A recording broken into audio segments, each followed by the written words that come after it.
Namaste and welcome to Satsang today.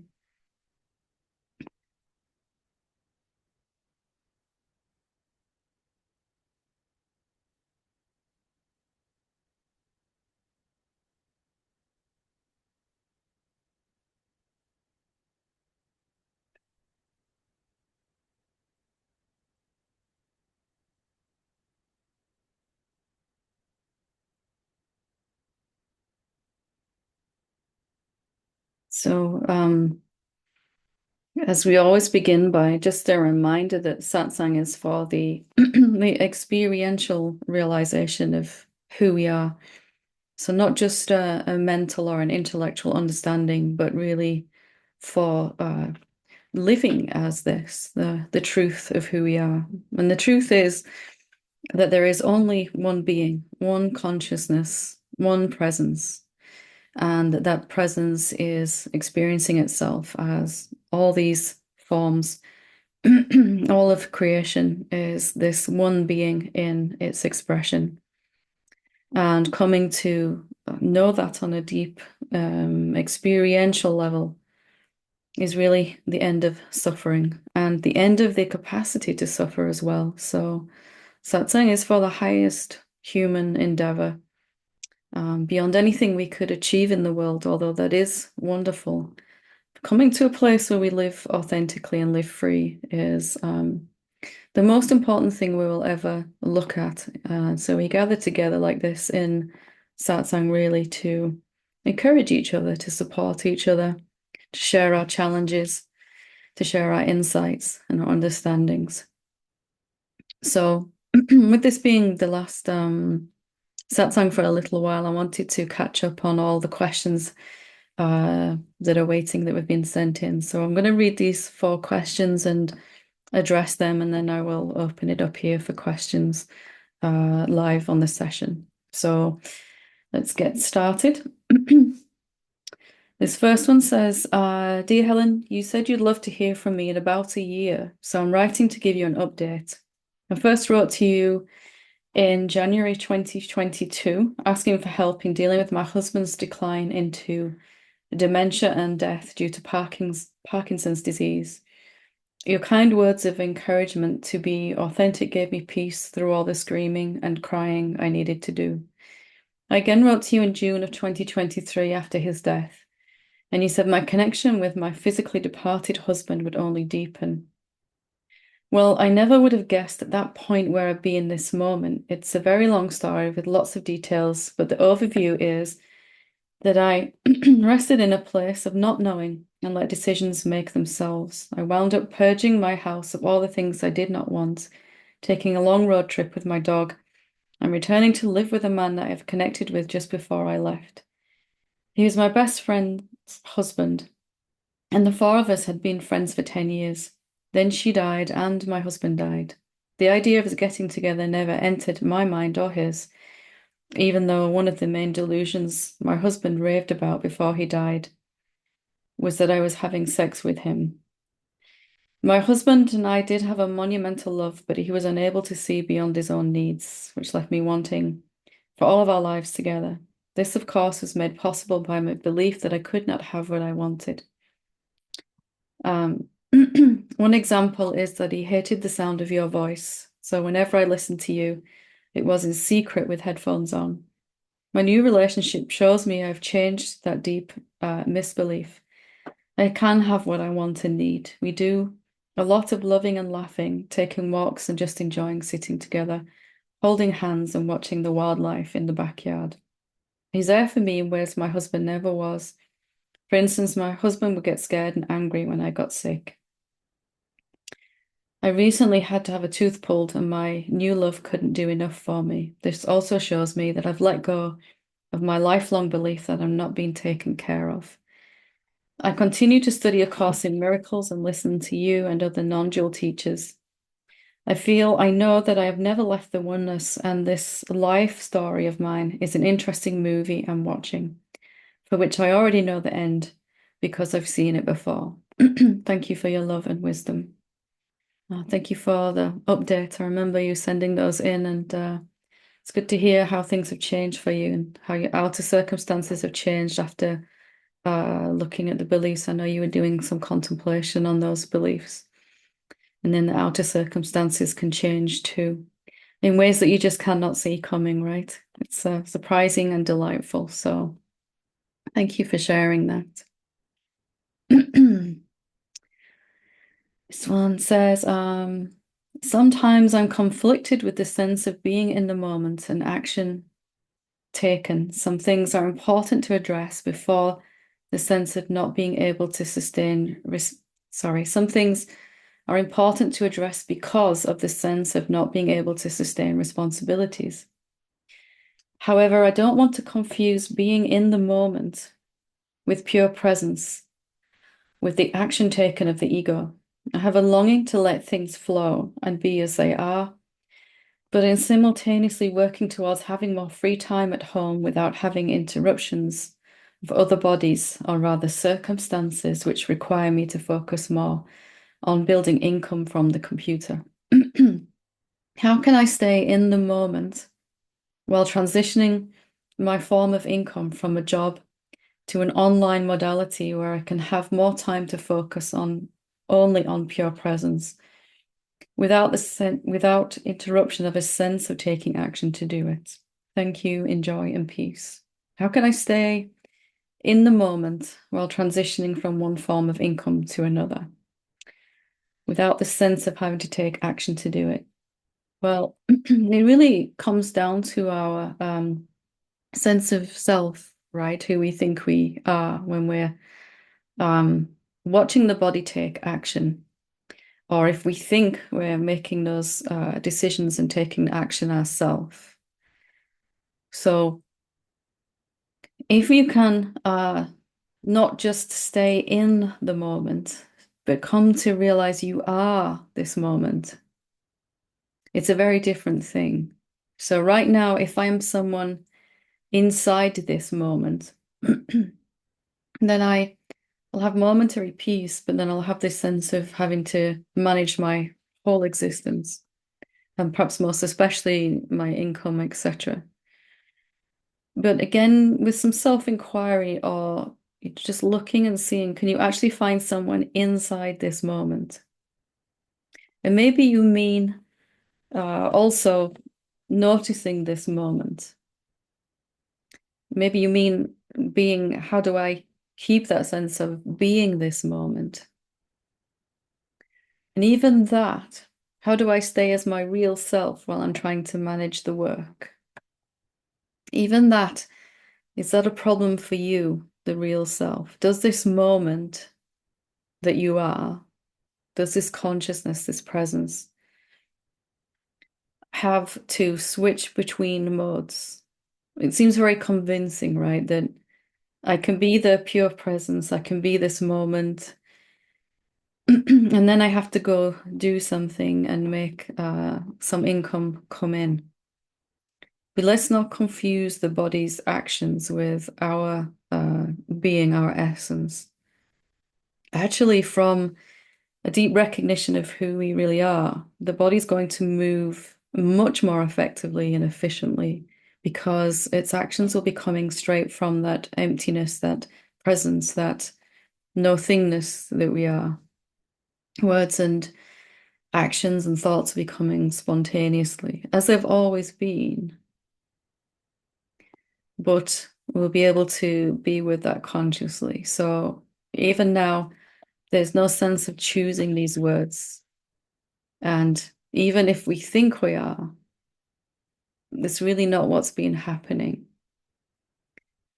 So wanting what you want, because the infinite presence, when it shows up as a human being, it has desires. And what you want is more time at home, easier income to be able to focus on your awakening. And that's totally okay. Wanting what you want, but not really believing you have to make that happen. You're not a separate person that has to make that happen. And in truth, you're not even really building a new income. It's just switching over by itself.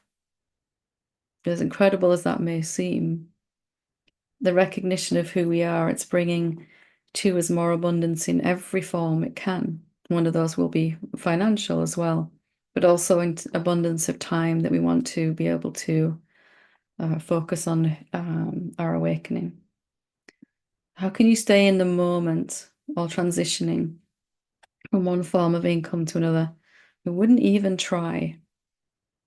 Whether the mind thinks it's doing something, it's making all this happen, or whether it's focused on who we really are, you are always the same.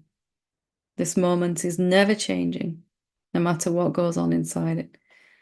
Even if the infinite moment, the presence, the consciousness, imagine myself to be a human being navigating its way through life, making decisions. It's never really been so. And this imaginary sense of a separate being, it's looking for ways to stay alive, right? And it comes up with ever finer spiritual questions to ask. How do I stay in this moment and transition? Is that a problem for who you really are? Is that something you really need to consider? It seems like it. And maybe just having a look at that. What if all this is just unfolding in front of you and it's going to transition over smoothly? The only thing that's changing in that is how much you're suffering in that process, whereas you realize this is happening inside you, inside this moment. You are this moment and everything arising inside it. So having a look at this challenge and seeing if it really belongs to you. What if you're just effortlessly watching it all switch over by itself?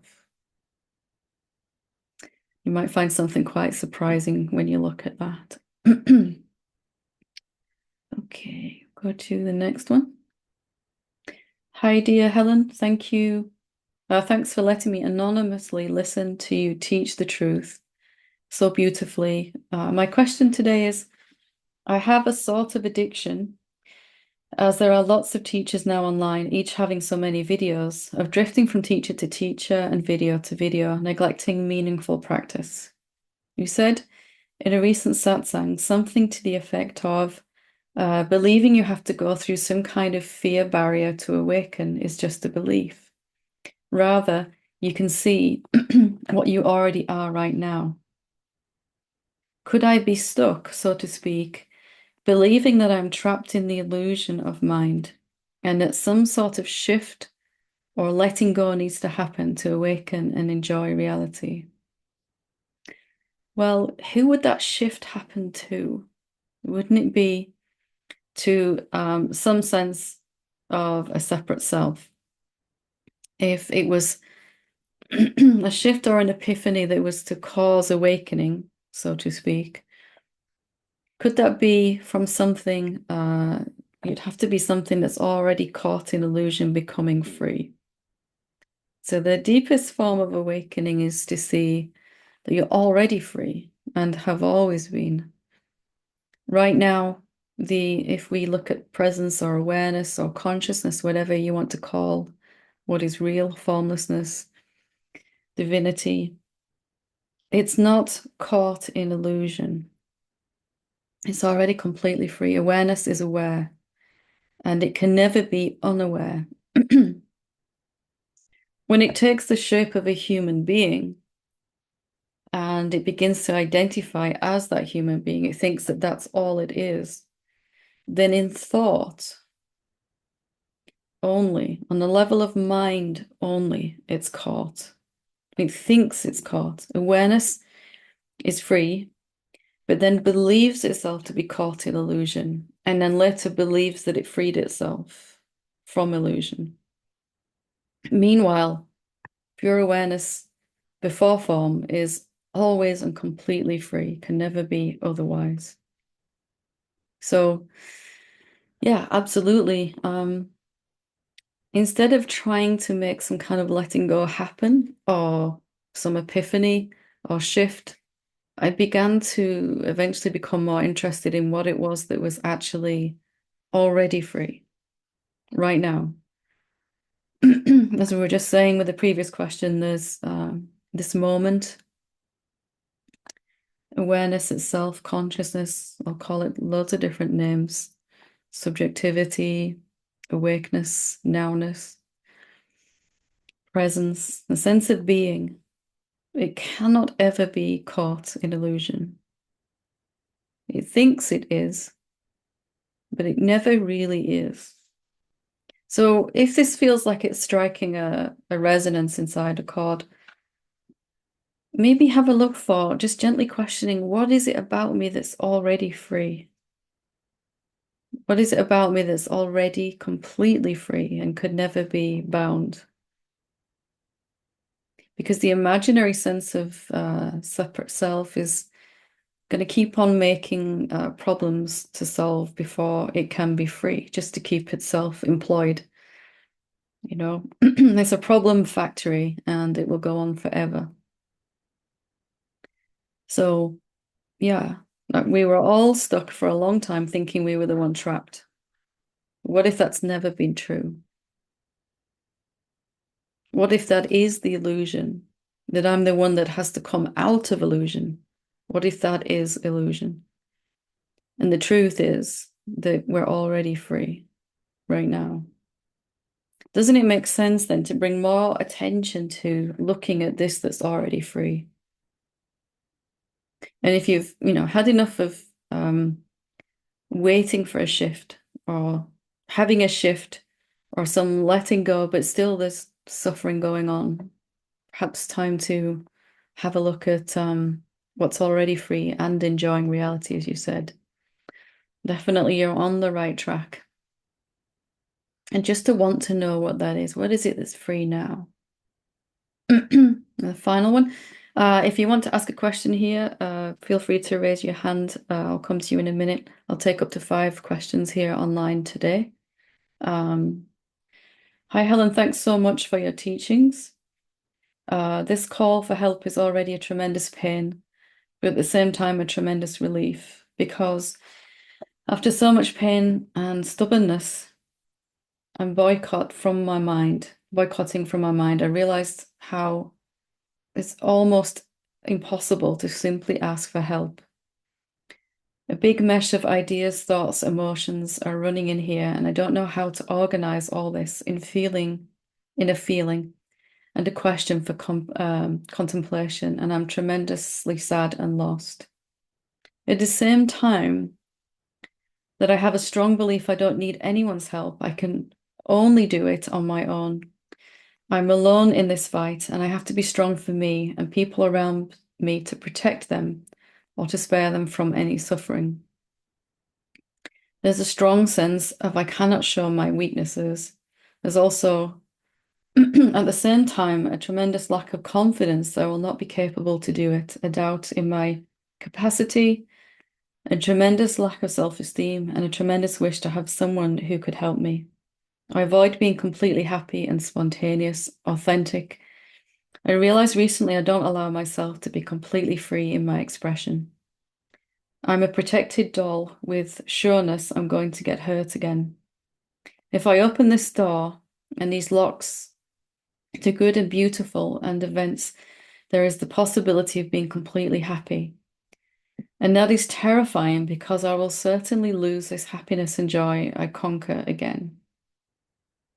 A strong belief it's not worth fighting is felt, not in a very conscious way, because from a practical point of view, I move, I do, I don't give up. But deeply and truly, there is an apathy, a laziness, like for what? I don't trust anyone, even teachers.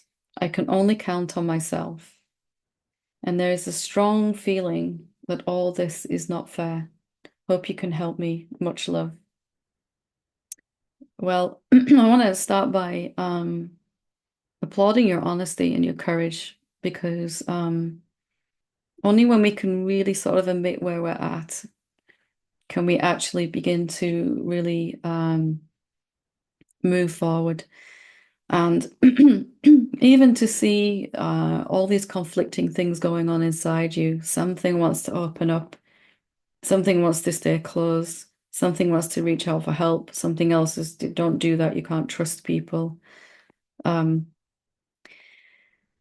you simply notice all these things? Can you notice all these perspectives going on inside you?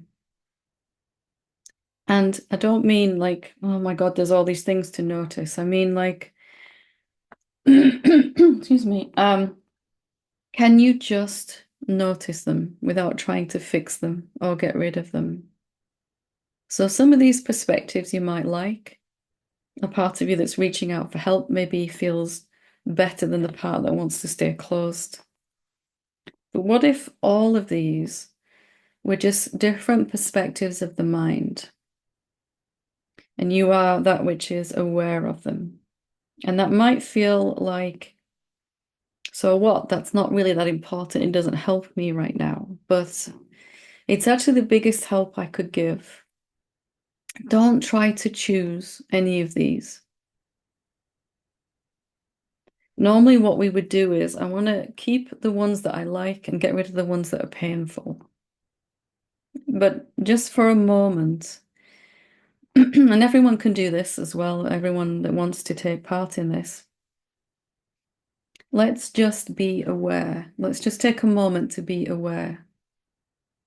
To know if there's thoughts going on in the mind, I'm just aware of those thoughts. Just aware. And here we have like 4 or 5 different aspects of personality showing up at the same time, all seemingly in contradiction with each other. What if we were just aware, we just noticed those? What if we didn't try to sort it out? Just for now.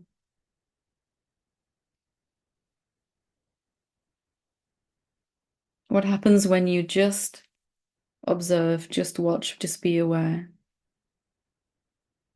And maybe a voice pops up from the mind that says, this isn't helping, it doesn't fix anything.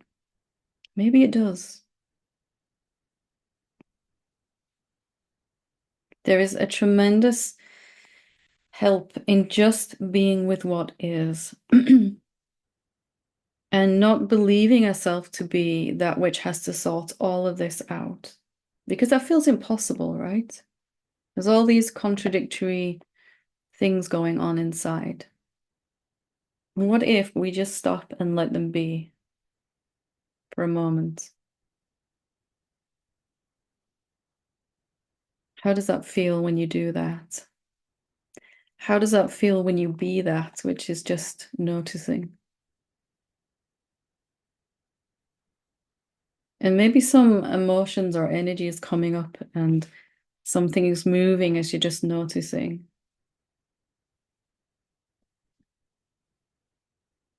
And maybe you maybe just finally allow that for the first time. So my advice, which may not sound very helpful at all to the mind, but it is the best advice I could give, is don't even try to sort this out. Because if you do, you make yourself into someone that can do. And then there's always going to be more to do to resolve. My mind said that's just ignoring these problems. But it hasn't really worked out so well to try to fix these problems, right? From the level where they're created. We're not ignoring them. We're just shifting to being the authentic self by just observing them and seeing what happens to them from there. But even before I've said any of this, you have already had some kind of shift just by reaching out like this. I bet since you even wrote this, something feels different inside. Something is opening and no longer allowing those feelings of that it's not safe to be authentic or to be yourself. Something's not staying with that anymore, right? Something's bursting out despite the mind's objections to it. So just taking some time every day to just be with this, to just be the being in which all of this is arising. The body's there inside the being, the awareness, and the thoughts and everything, and just bringing a little attention to the beingness itself, to the awareness itself. That which is already free. And watch what happens then with the mind and body. The mind begins to calm down, the body begins to calm down all by itself. So I hope that helps. I know it will. Okay, so we'll go to Anamika first, when you're ready, love.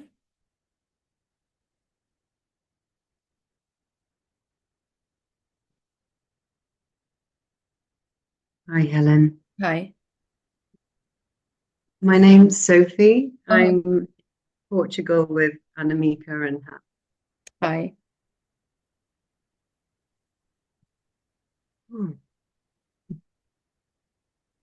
mm,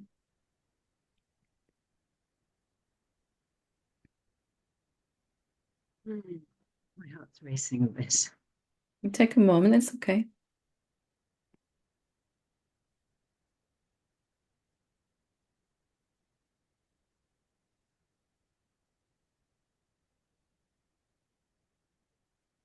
I'm totally new to you and your work. And there is a sticky theme of an idea of social anxiety Mhm. and the idea or belief that my body goes into contraction in social situations and then it stops me from expressing myself. Mhm. There's shame and yeah, fear of maybe being seen to not be perfect because I feel like my body might shake or do something weird.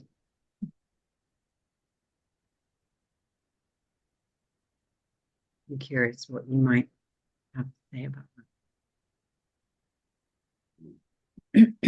If, let's say, you're in a situation with some other beings and the body starts shaking or doing something weird, what's the worst that could happen?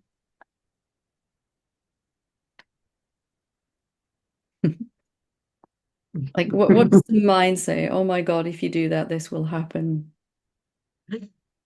They'll think I'm really weird. I'll think I'm really weird. Are Yeah. you weird? Yes. Me too. Yeah.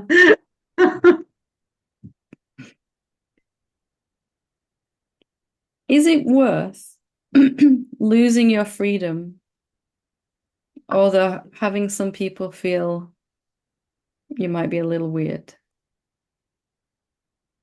And it's a rhetorical question, of course, but just to point out really what we're exchanging here. Because, we could do some inquiry and prove that there aren't any other beings, that we're only judging ourselves in different bodies. Or we could look at it another way, as in, what is it that we really want? Authenticity and all of that. But, at the end of the day, one thing became very apparent to me, and that is that most other beings aren't hearing a single word I say because they're also lost in their own anxieties and caught up in their own self-doubts and probably freaking out about the same thing you are. And everyone sat there feeling inhibited and inauthentic and ashamed of themselves. Because if there are no other beings, then however you're feeling is however everyone's feeling on some level, right? There's just one being experiencing the sense that there's something fundamentally wrong with me or some feeling like that in all of its bodies. And what if that's really not been true? What if we actually need a bit more weird in the world? A little bit more authenticity and when you have that kind of courage to just be a little bit yourself, little bit by little bit, you find that life tends to surround you with people that embrace that and encourage that and celebrate that. It's happening right there, right? You sat with some beautiful beings that are encouraging you. Yeah. Mhm. And really, actually, when was the last time somebody told you you were weird? Except for the voice in your head, you know?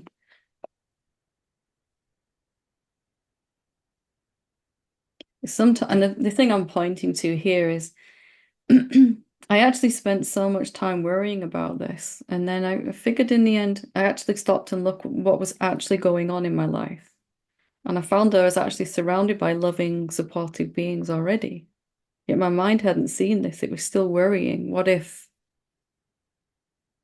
I fall into meditation in the middle of the day accidentally and just sit there, you know? What are people going to think? But do you care really on some level? I know on some level you do, but there's also something else that's bursting out here, right? I have to be me. I have to do me, right? Yeah. Whatever that is. And it might take some finding again, right? We've might have lost our way a little bit. We might have to find out who that really is, what you really are, you know. What do you like? What do you want to do? You know? And the joy of being authentic is such the peace and the joy that come from that is anyone else says you're weird, you go, okay, that's great. Thanks very much, you know. I like being weird. Yeah. The worst that could happen is maybe somebody says something to you and you're a little embarrassed for 5 seconds, 5 minutes, against a backdrop of infinite peace and joy. What a great thing to meet as well if they do.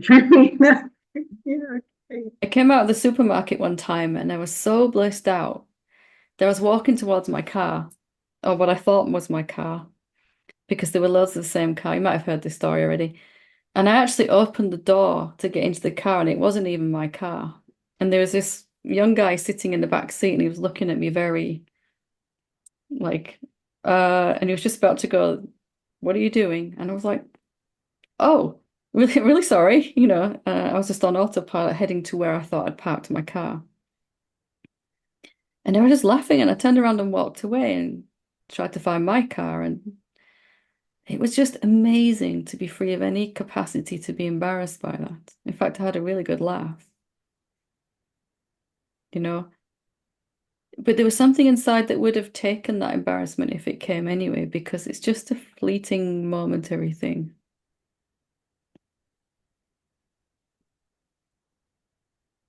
And do you want to let that hold you back anymore? I know you don't, but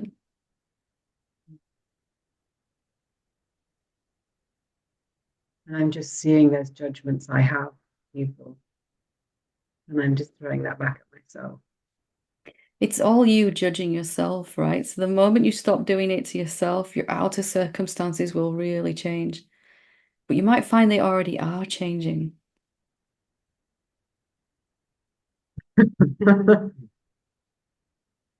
When was the last time, you don't need to say it out loud, but when was the last time you were around someone that wanted to diminish you?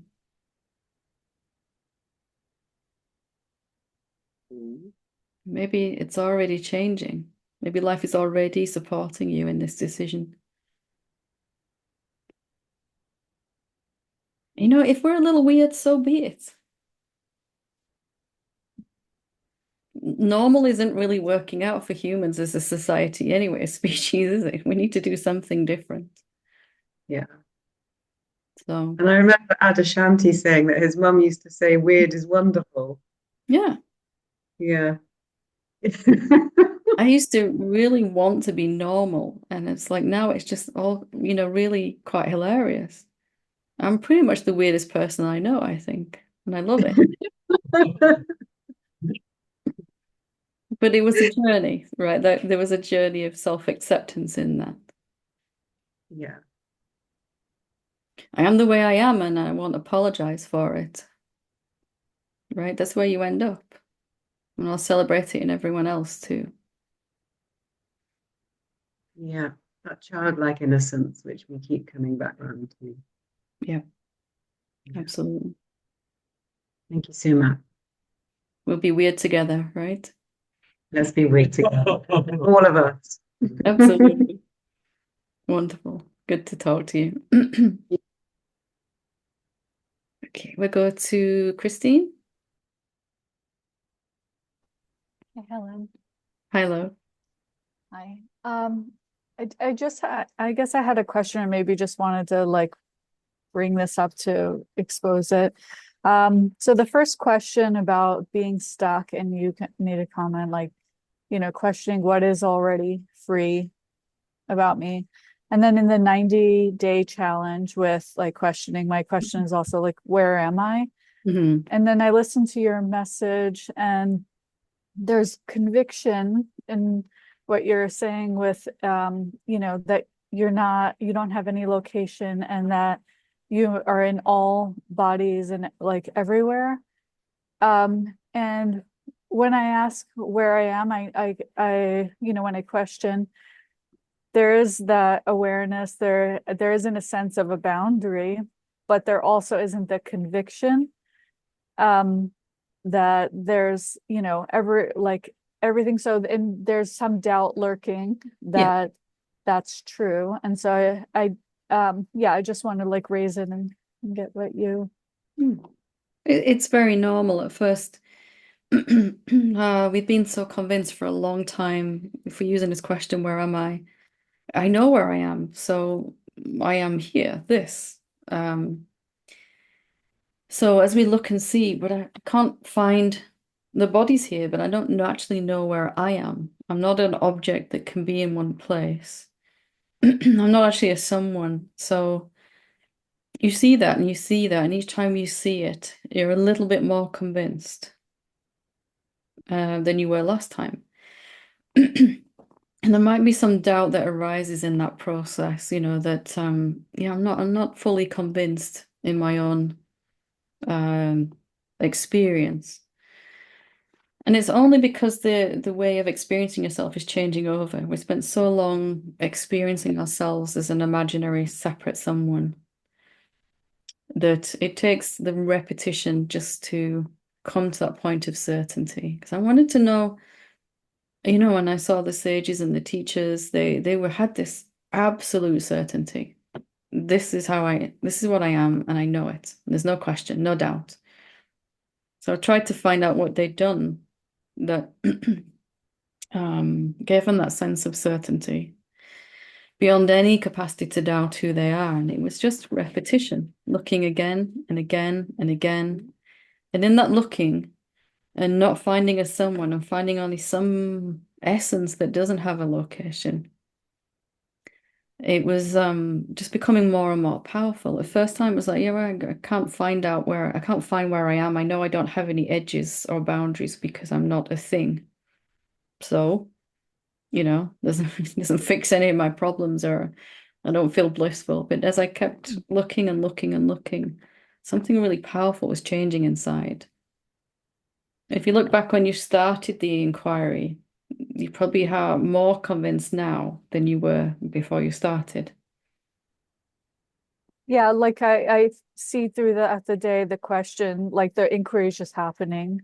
Mhm. There's a lot more peace. So even if like momentarily, the attention goes to whatever's happening and there's an emotion, like then it's like I could still be aware, and there's definitely peace. There's not like this, bliss, but It comes in time yeah. because the bliss and joy and all of that is coming from an abundance of life force, and all of our life force has been tied up in thinking. It takes a lot of energy to continuously reinforce this idea that we're a separate person moving around in the world because it's so untrue, yet it feels true.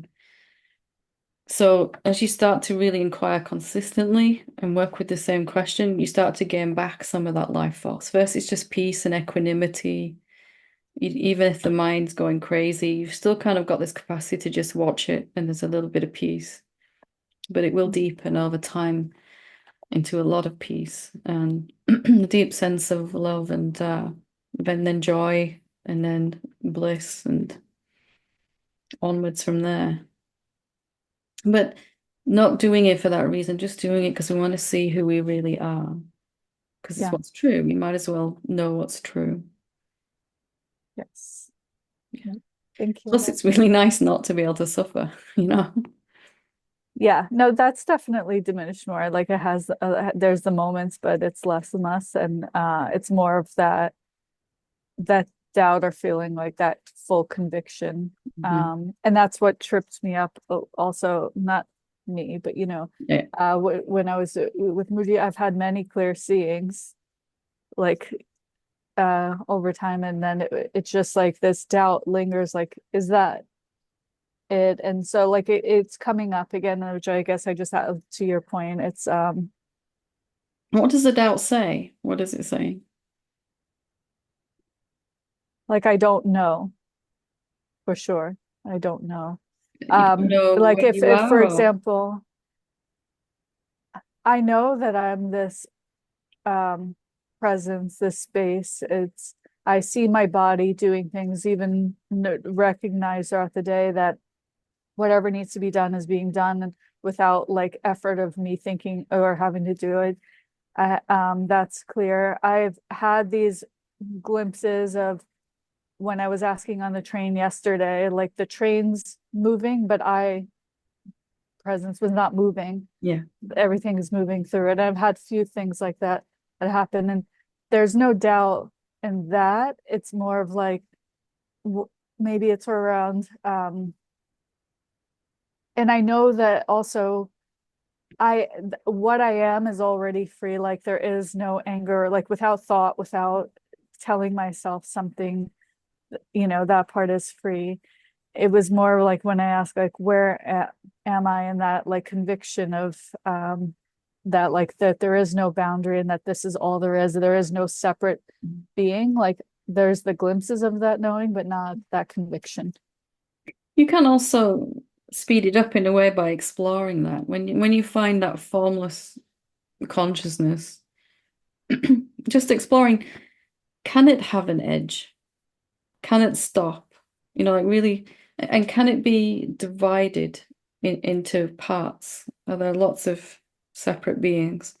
For me, it was just really a deep curiosity at one point to really look at this thing. Whatever I'm doubting is just to really look at that. Okay, I kind of get that I don't have any edges because only a thing can have edges and boundaries. But I really want to keep experiencing. I really want to keep looking at it again and again until I've completely eradicated any doubt in that particular thing. So I had to explore, does it die, consciousness? Is it born? Can it suffer? Can it be divided? Can it stop anywhere where it meets a form? All these things I had kind of had to look at as an aspect of this where am I question. Because if I'm asking where am I and I'm believing that I stop, where I meet the next object, I want to kind of investigate that, right? Can something like a solid form stop the formlessness? It's good to just be a little curious about that.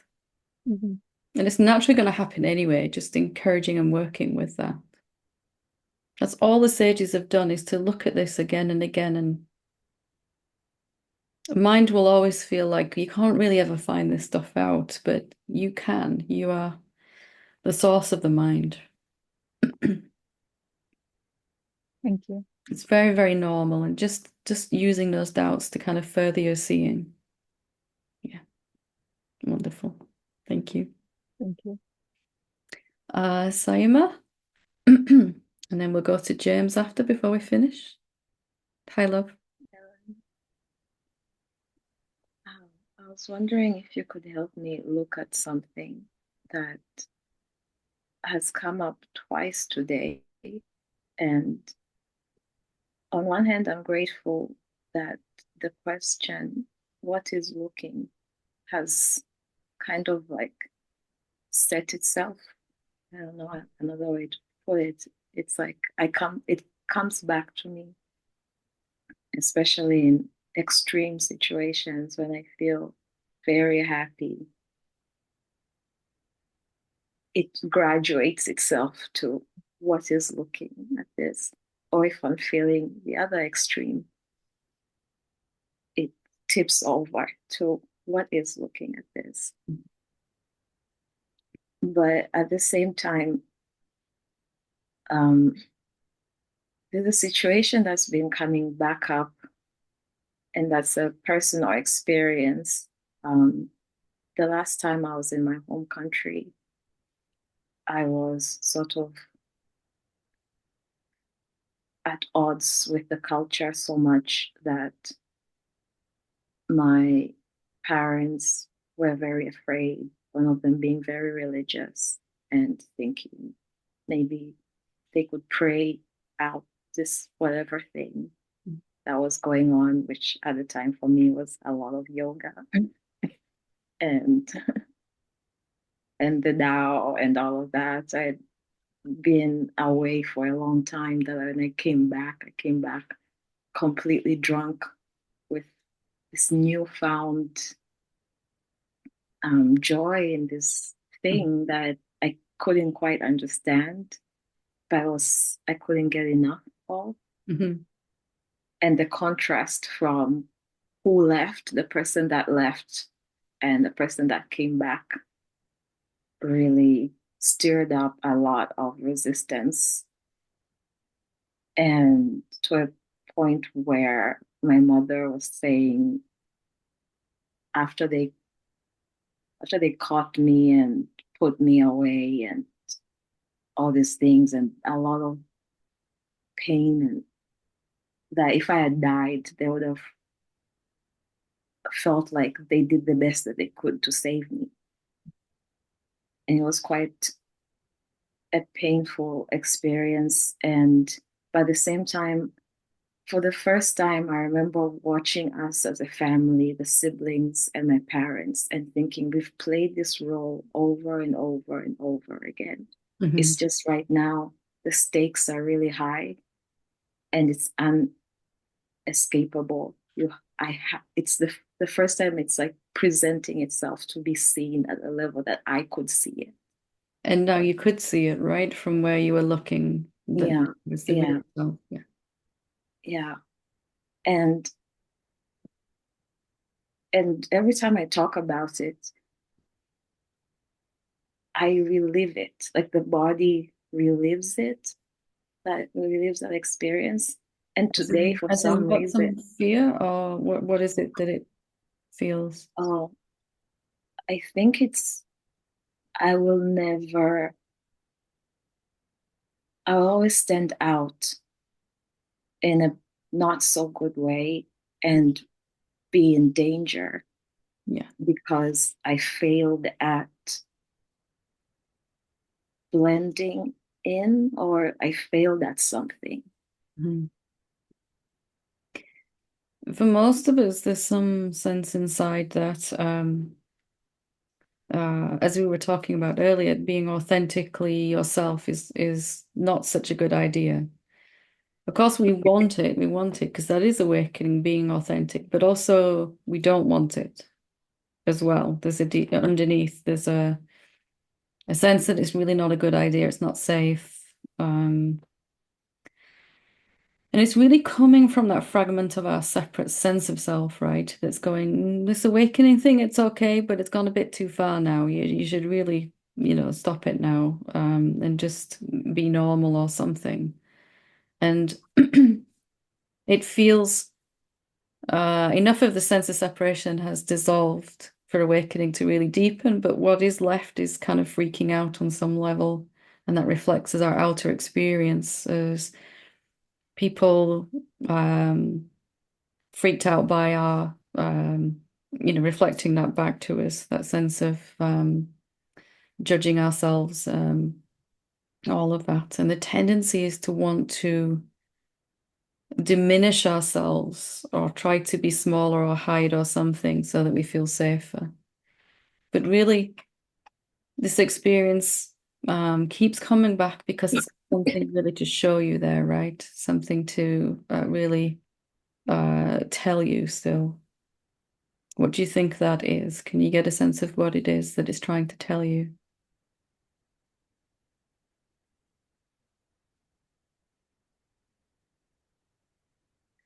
The thing that's coming to my mind is I sometimes get these lucid dreams and I stay in the apartment.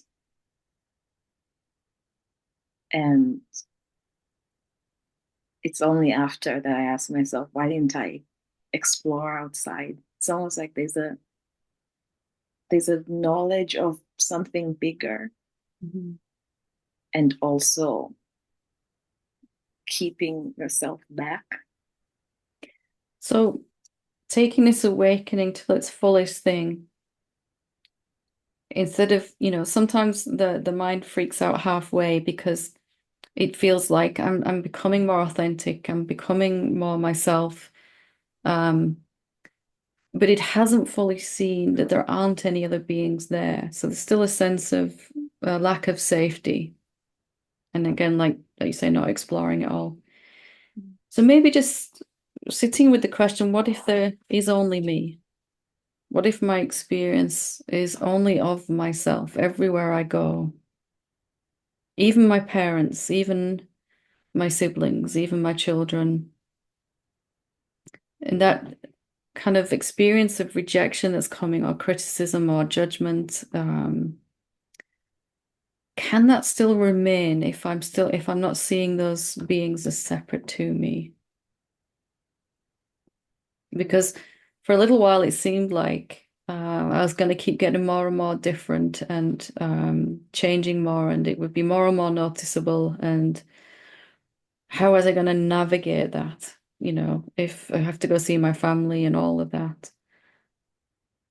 But eventually, as I really looked at this, it just became a very ordinary thing, awakening. It's not like anyone would notice walking down the street that anything's different about me. Maybe they just think I'm a little happier than last time I saw them or something. Mm. But inside, very different. I feel very different. But when the awakening really matures, there's no other being there to criticize or to judge, right? What is there to hold yourself back from? Just this last lingering little bit of separation there, right? Yeah. Reflecting back through the apparent other beings. Yeah. It's starting to be seen a lot that what is happening around, which is same. I have the same attitude about it. Sorry, my partner caught something. I Okay. have the same attitude about it as I have with dreams. Like when I have a dream, I know for sure it's a reflection of Yeah. thought. This is a dream. The waking state is the biggest dream of all. Yeah, it's starting to really, like, it's so funny, but I trust and like it's fine. It will develop in itself. Spending the little time just investigating that, right? Mm. Am I actually uh encountering other beings? Of Mm. course, we know that here, but just helping to bring it deeper into realization. You ask somebody, when was the last time you felt diminished? And I thought, well, today, a couple of times. And also, as you mentioned, there's a tendency to keep yourself small, like to kind of hold back. And I find myself a lot in situations where, oh, I'm drawn to those situations, or it's just reflecting of an inner belief Mm-hmm. where, um, yeah,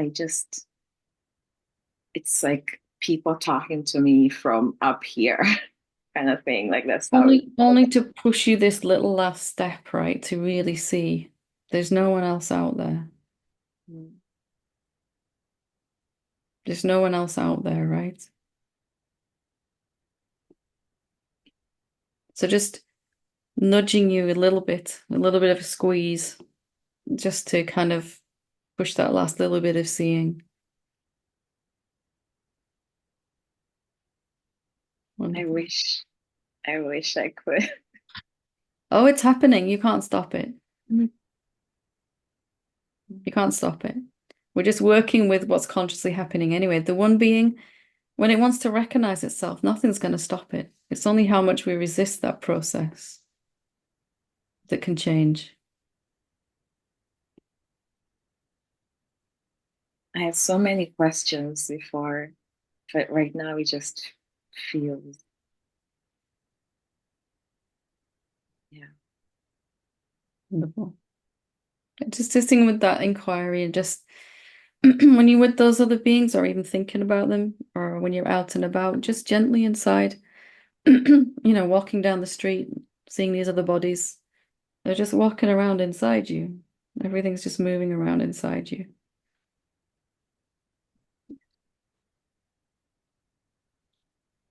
Wonderful. Thank you. Good to talk to you. Last but not least is James. Hello, Helen. Hi. I raised my hand with I would call it a somewhat impersonal question, and sitting here since I raised my hand, this attitude came up that that's not good enough. Why are you interested in this question? And then this nervousness started to build in my body, and then I heard you say to Saima that maybe you haven't realized there are no other beatings, and the nervousness started to subside. How many beings are on this Zoom meeting?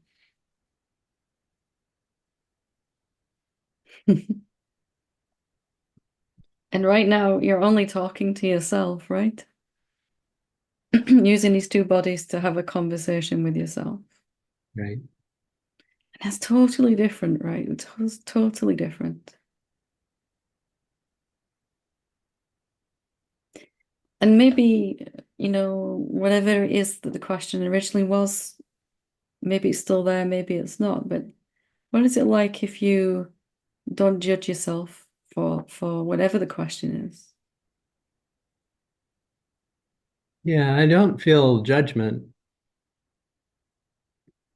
The nervousness was more about being personal and speaking about something more deeper in myself, I think.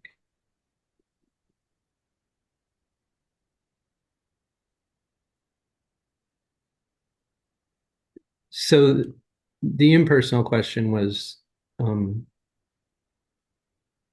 a couple times in Satsang, you've referred to making a decision to take a stand, to live as the one self. And so I wanted to ask if you could elaborate on that decision and how it came about and how it manifested in your life. Through absolute sheer desperation, jealousy, anger, shame, a whole lot of fear, I don't know, maybe 5 or 6 years of trying to fix the problems of an imaginary self that were just endless.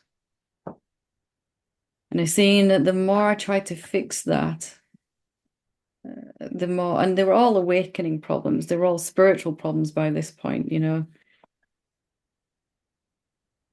The worse everything got in my outer world, it became abundantly clear that trying to get rid of someone who doesn't exist was not working. And I'm laughing now, but I was, crying and beseeching anyone that would listen for help. And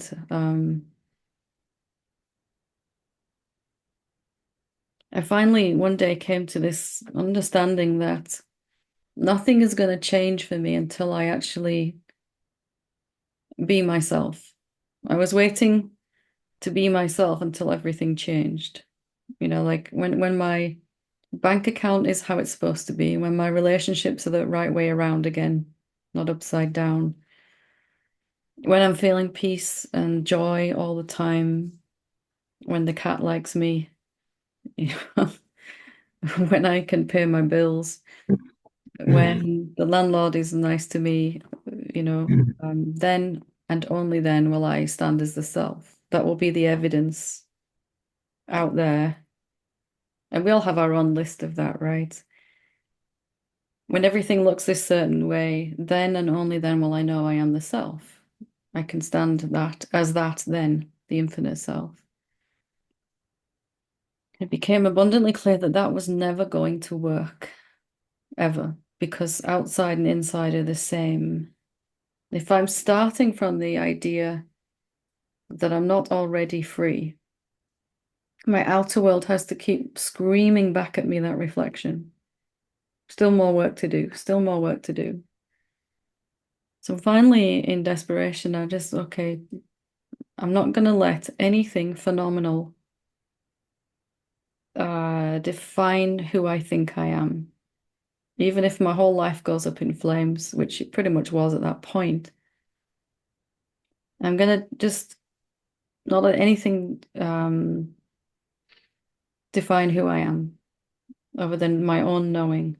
I'd had some little seeings and self-inquiry and, seeing that I'm not really a person. And I just couldn't wait anymore for awakening to fix my life. I couldn't. I'd had to just, if I'm the self now, then I'm the self, no matter what's going on phenomenally. And finally, it just began to turn around. I mean, everything in my life was backwards. My life was a train wreck. And I felt totally embarrassed to even admit to anyone. I was telling everyone at retreat in Spain, when I decided to make this stand, I was so embarrassed because my life was I didn't tell anyone. I told the cat and I wrote it in my journal. I'm going to stand as itself. That was the only thing I could admit because I was too embarrassed. Who on earth do I think I am to make this decision? But it just arose inside. I just could not keep trying to fix these. You know how it goes, right? And there was suddenly this fire that was just getting hotter and hotter inside. Like this is not working. I have to find another way. And finally, there was this thought one day of what if all this never changes? What if I take my last breath in this body and it still hasn't all righted itself? Am I going to leave this body and have the death experience again and have to start all over again? Game over, reset, And I just couldn't stand the thought of that. Can you feel it inside? It's like, now I have to. Now I'm going to, whatever happens, I'm going to be as strong as I can in that conviction. And life tested me with a few things, threw a few, that's hard to say, curveballs at me. But something inside was suddenly using that. No, I'm even more determined. Everything that came at me, but it was fuel for this fire inside. And everything just started to turn around from there, slowly at first. But I didn't care finally about my outer circumstances because finally I felt authentic. I was being myself and I had a sense of self-esteem that began to build again, slowly at first. But suddenly there was this confidence coming back again. And then tell anyone that will listen that don't wait for life to change before you say who you are. It's true now.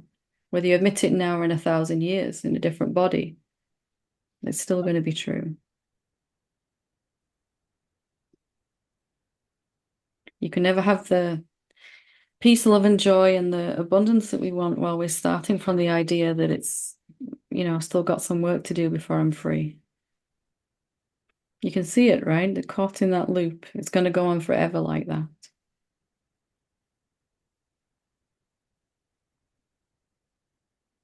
Well, I feel it differently for myself, and I don't feel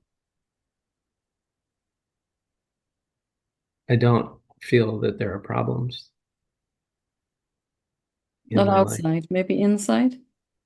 Well, that's yes, it not, of course I wouldn't admit it's a problem, but that's where I get to the personal behind the question of um, wishing wishing for more, wishing to be more um,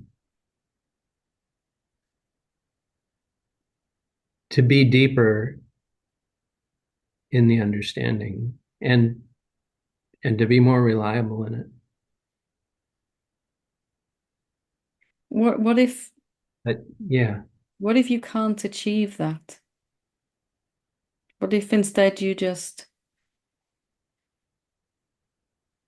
decide to focus more on that which is already deeply, deeply free?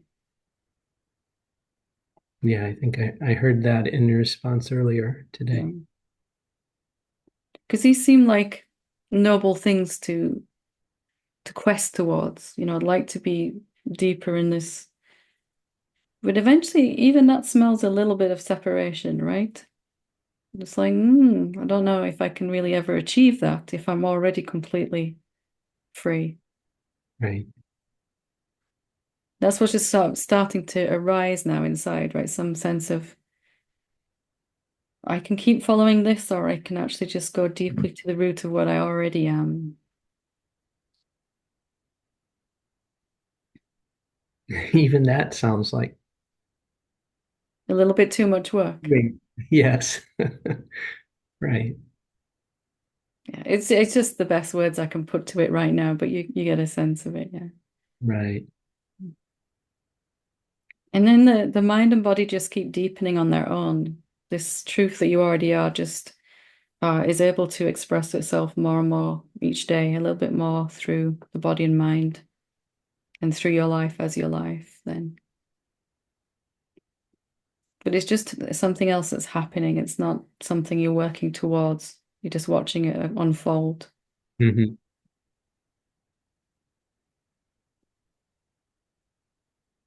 Good. Thank you. Thank you. Wonderful. Good to talk to you. Thank you. Thank you. Okay, so that's a wonderful place to wrap it up for today. Thank you for all the questions you sent in and for all the brave sharing here on the Satsang Live today. And yeah, thank you. Namaste.